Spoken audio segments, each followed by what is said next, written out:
So 9.2, we're studying arithmetic sequences. Arithmetic sequences are the ones we're going to add or subtract by a common difference. There's a formula just a little bit further down on the page, but in order to understand the formula, you need to know what a sub 1 means and what d means. What is a sub 1? First term. D, they tell you over here, is the common difference. So when you find out what we're adding or subtracting each time, that's the common difference. If you're not sure how to find that, you can just take the second term minus the first term. Or take the third term minus the second term. Or take the fifth term minus the fourth term. You subtract one term minus the term right before it, and you get the common difference. So here's the first example. 2, 3, 4, 5, 6. What's a sub 1? 2. 2. What's the common difference? Plus or minus? Right, we're adding 1 each time, so positive 1. And then how about next example? A sub 1 is 19, common difference, negative 5. Now here's the formula for the arithmetic sequence. This is a linear equation. If we graphed it, it would make a line. It's just not all the way simplified because there's some parentheses in it. So if we know the first term and we know the common difference, we can find any term. So this one, we're going to find the 21st term. So the n in this formula is the number of terms. And there's an n over here too. So I'm going to have, the 21st term is going to be a sub 21 equals, our first term is 4, plus, parentheses, the number of terms is 21, minus 1, multiplied by the common difference. What is the common difference? 5. So a sub 21 is equal to 4 plus 20 times 5. Yeah.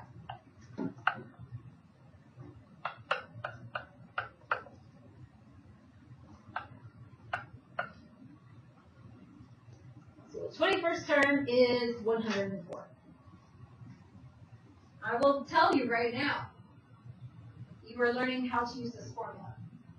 If on a quiz or a test, you just list every single number until you get to the 21st term and tell me the answer that way, you aren't getting it right. Okay, so then find the 435th term. Okay, so that's how my kindergarten, that's how my second grader would have to do it. So you all at 17 and 18 and maybe 16-year-olds can use a formula. Okay? And I'll give you the formula on the quiz. So here we're going to find the 13th term. Boy, I skipped one. I lied. I just didn't scroll down. What term has a value of 72? So we're trying to find the term, but I know that it equals 702. So my first term is 2. What's the n?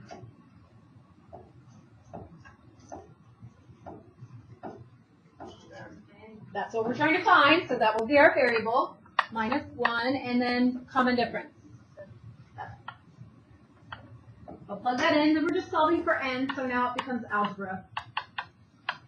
Distribute your 7, combine like terms, add it to the other side.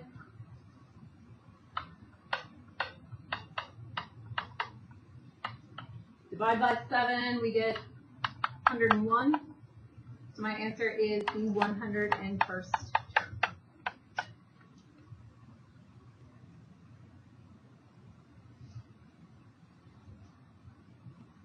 So the next two questions on there are you try it. So the next two questions are you try it. And I'll put the answers up in a moment, but I'm going to be slower than you because some people are still copying this down.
Okay, when you're done, check your answers, ask me questions, flip over the page and check and read the next one if you are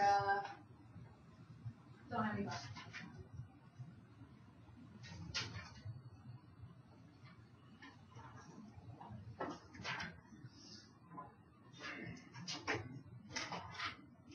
I'm giving you time to work it out yourself. You don't have to like look at mine and just write down my answer. You can actually try it yourself.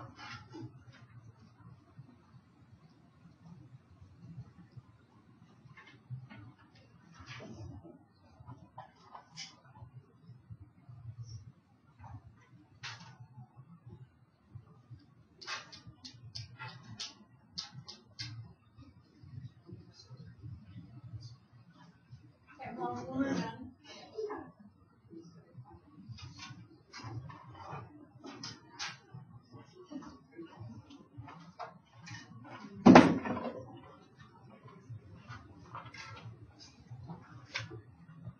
If you cannot help but touch your phone, we can put it in the bucket.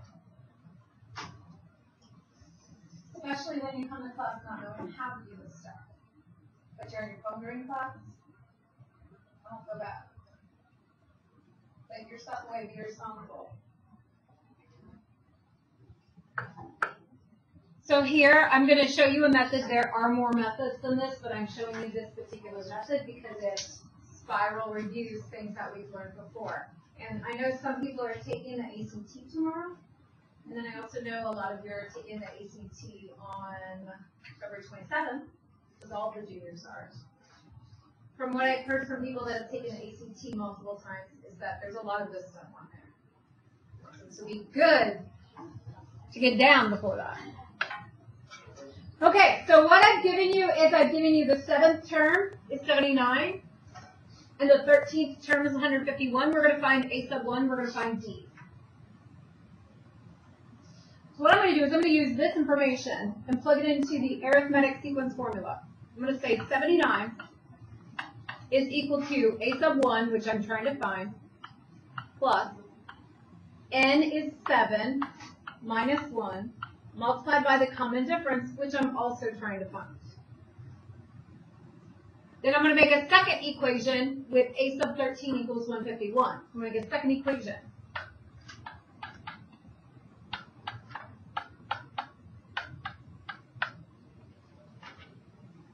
So I made two equations. Both of them I have to solve for A sub 1, which is the same for both, and D, which is the same for both. So I have two equations with two variables. Towards the beginning of the year, we studied how to solve for two variables when we have two equations. Substitution or elimination, right? So this is a system of equations. We're going to solve for A and D. First, I'll just simplify it a little bit. So 79 equals A sub 1 plus 60, and 151 equals A sub 1 plus 12B. Which method would you like to choose? Substitution or elimination? Elimination? So it's not going to work as is. What should I do for elimination? Which one? One as in the first one or any other? I'm going to multiply the first one because I'll have a smaller negative number. So that'll give me negative 79 equals negative A sub 1 minus 60, and 151 A sub 1 plus 12B. Eliminate the A's, we get 72 equals 6D. Divided by 6, we get D is 12. So we have our D. Once you find your D, how do you find your A sub 1? Plug it back in. So I'll just plug it into this one here. 79 equals B sub 1 plus 6 times 12.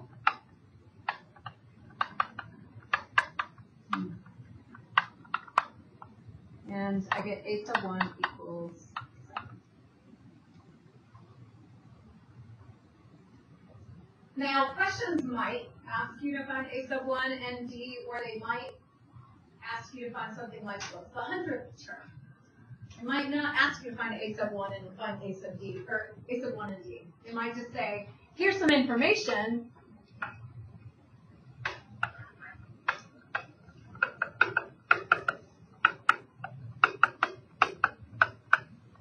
And then they might say, what's the 100th term?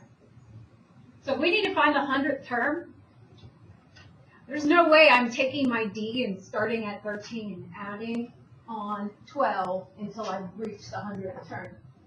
My time is more valuable than that, so I'm going to write the equation, the a sub n equation, and then plug in 100. So what's the a sub n equation?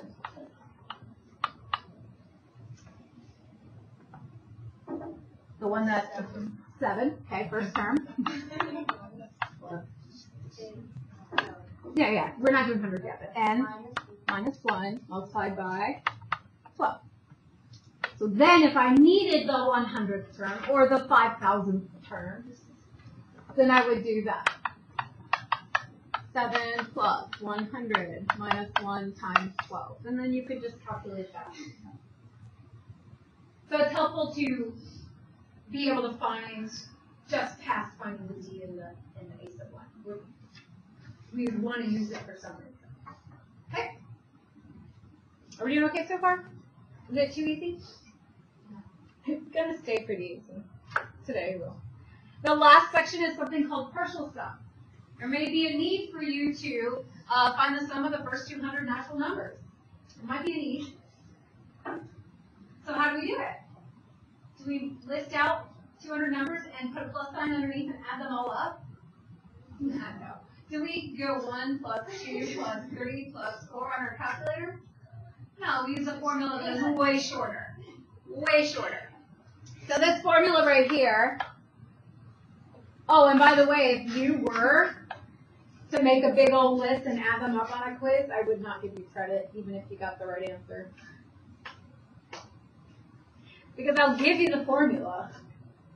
Just have to know how to use it. What's n? What is n? Like, what is it? It's the number of terms. And then a sub 1, first term, and a sub n, last term, or nth term, sure. So here we're going to do, how many terms? 200. Good. So 200 over 2, what's the first term? So this could be a problem. Do you know what natural numbers are? See, if you think it starts at 0, that means it's going to end at 199.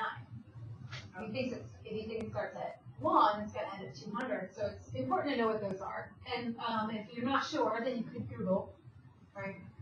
The natural terms are the ones that start at 1, 2, 3, 4. Whole numbers are the ones that start at 0. 1, 2, 3, 4. So natural start at 1. So 1 will be our first term. What will be our last term? 2. And then we just calculate that. So 100 multiplied by 201. Oh, I didn't even need a calculator for that. I meant your head calculator can find that. 20,100. Oh, there should be one up there.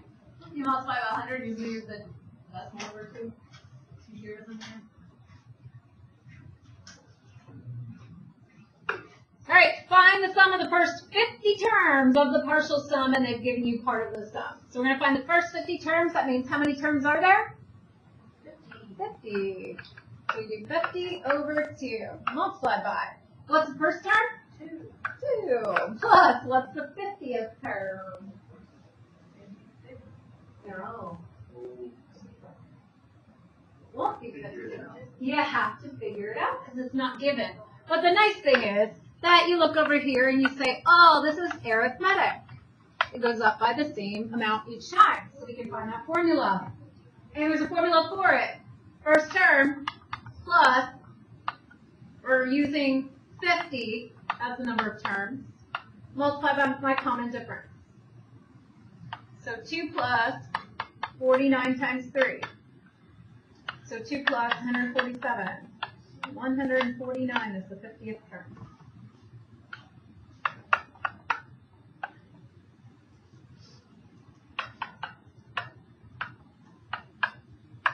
You have 25, you multiply that one by 151, bless you. Drew, what'd you get? 3,775. Perfect. He typed it in his calculator correctly.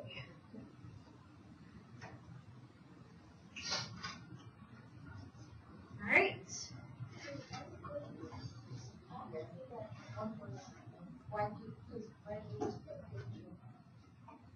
Put 50 in what?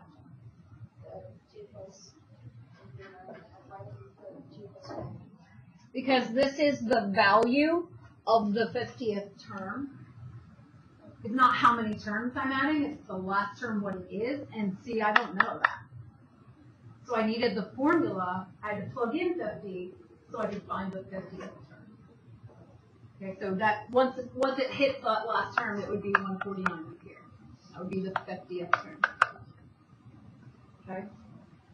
And it's similar to these last two. So find the partial sum. How many terms? 10. Where are you getting 10 from?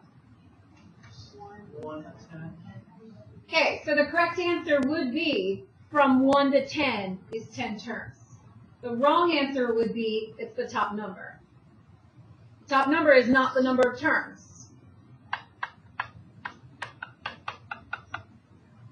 Sometimes it is the same as the number of terms, but not always. To find the terms, we have to subtract these numbers and then include the bottom number to find the number of terms. That seems a little ridiculous, but it will be helpful in the next page, or the next example. So there are 10. We're going to do 10 over 5. What's the first term? 1. It is not 1. 1 is which term it is, but that's not the value. You got to plug in 1. Where do you what? Oh, because in my head, I'm thinking the answer is 5, so I write 5. I did that in the last class, too. My brain, works so fast. My pen keeps running. My bad. Okay, so the first term, I have to plug in 1 to figure out that the first term of the sequence is 5. That's why you were doing it by hand for your assignment. Then, how do I find the last term? We'll plug in 10. And you get 86. And then calculate that. And who's got it for me? Oh yeah, I knew that. I could have done that. So 455 would be the sum. Okay, so then the very last question, find the partial sum. So I need to know how many terms.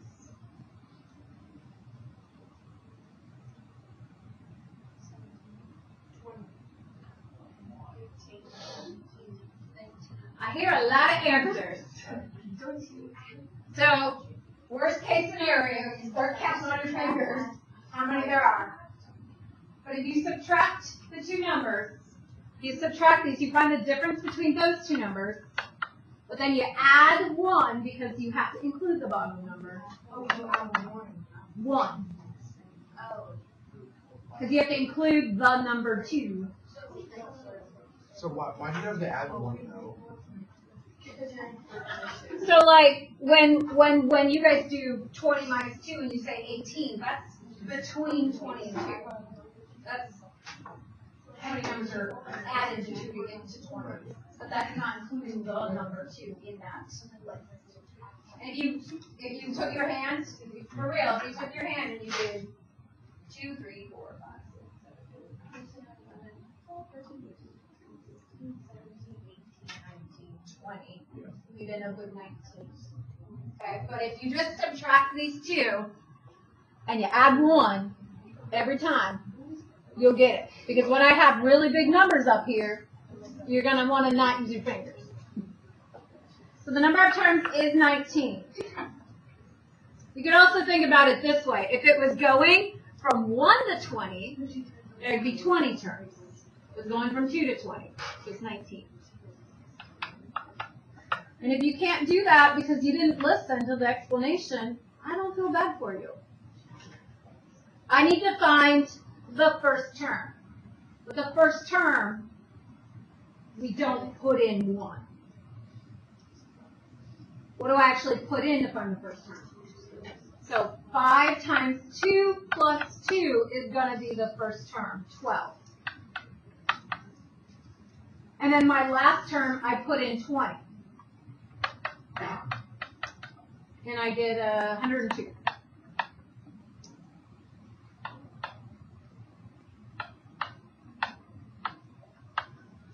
And then you find that answer, and you should get 1,083. So that should be pretty easy. You guys have some time to start your assignment, and the first few questions go really fast, so you should make a good dent on it.